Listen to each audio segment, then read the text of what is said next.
हम आमतौर पर जो समझते हैं कि कोर्ट में बड़ी सीरियस बहस होती है, बहुत तार्किक बहस होती है, पॉइंट टू पॉइंट बात रखी होती है, लेकिन आप ऐसा लगता है बड़े ह्यूमरस थे, मतलब ह्यूमरस अंदाज में आप अपनी बात को रखते थे, बिल्कुल। मजाक के अंदाज में। हाँ हाँ, रखना ही तो पड़ता कभी शिकायत नहीं अभी की आप कैसे, मतलब सीरियसली थोड़ा सा अपनी बात को नहीं रखें? नहीं नहीं, देखिए आर्गुमेंट के टाइम में हमेशा question of law and question of fact, ये दोनों बातें अलग है। अगर आप मोनोटोनस टोन में बात करोगे तो जज बोर, ऑडियंस बोर।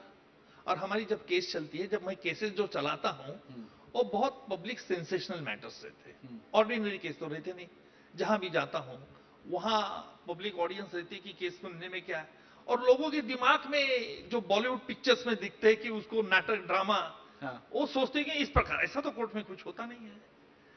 तो इसलिए हमेशा मैं दलील में बहुत विश्वास रखता हूं, किस प्रकार की आप दलील करते हो। सर आपकी पर्सनालिटी ऐसी है, मतलब जो अचंभित करती है कि आप बहुत सीरियस काम करते हैं, बहुत सीरियस प्रोफेशन, और आपका जो व्यवहार है उसमें बहुत ही एक जॉलीपन है, मतलब तो ये कैसे होता है? सीरियस काम लेकिन व्यवहार में मतलब आप बड़े हंसमुख व्यक्ति हैं। सी, इसके लिए आपको फोरसाइट चाहिए। मैं हमेशा मानता हूं कि सोचना चाहिए आगे। मेरा विटनेस एक ऑर्डिनरी रहता है, इलिटरेट रहता है, हाँ। गवाह। वो मर्डर ट्रायल में आई विटनेस रहता है, तो उसको इस तरह से तुमने बताना चाहिए कि how you will be grilled in the cross examination. ये कोई लोग कहते हैं कि पढ़ाना गलत है, हम पढ़ाते नहीं है, हम उसको बेसिक स्ट्रक्चर देते कि भाई तुम्हारा बयान जो है इस आधार पे है, फिर विटनेस बोल देता है।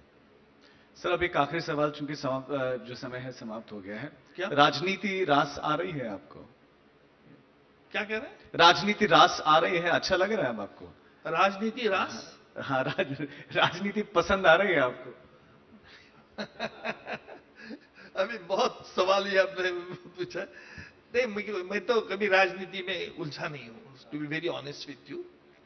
जब भी मैं राज्यसभा में सांसद के नाते उपस्थित रहता हूं, तो मैं सोचता हूं कि किस सब्जेक्ट पर बहस चल रही है, किस प्रकार का 0 ओवर्स का काम होता है। और मुझे अच्छा नहीं लगता कि एक में को अलग अलग आरोप करना, प्रत्यारोप करना, लेकिन पर्सनल मैं ये मानता हूं कि हमारा देश देखता है, पूरी जनता देखती है कि हमारा सांसद क्या काम करता है, कोई मटेरियल काम करते हैं क्या नहीं मटेरियल काम करते हैं। तो मैं राजनीति को एक, अभी तो मैं स्टडी के थ्रू में देख रहा हूं, अभी तो मुझे 4-5 महीने ही हुए। राजनीति के विद्यार्थी हैं? हाँ, विद्यार्थी हूं, लेकिन मैं ये कोशिश नहीं करूंगा कि राजनेता बनूं। चलिए उज्जवल निकम जी, आपने आज तक को समय दिया, आप मुंबई मंथन का हिस्सा बने, थैंक यू सो मच, बहुत शुक्रिया। और सर हम आगे बढ़े उससे पहले कि 50 साल पूरे हो गए इंडिया टुडे ग्रुप को, और इस मौके पर हम लोग विशेष एडिशन लॉन्च किया, तो वो हम आपको भेंट करना चाहते हैं, प्लीज उसे लेकर आ जाएं।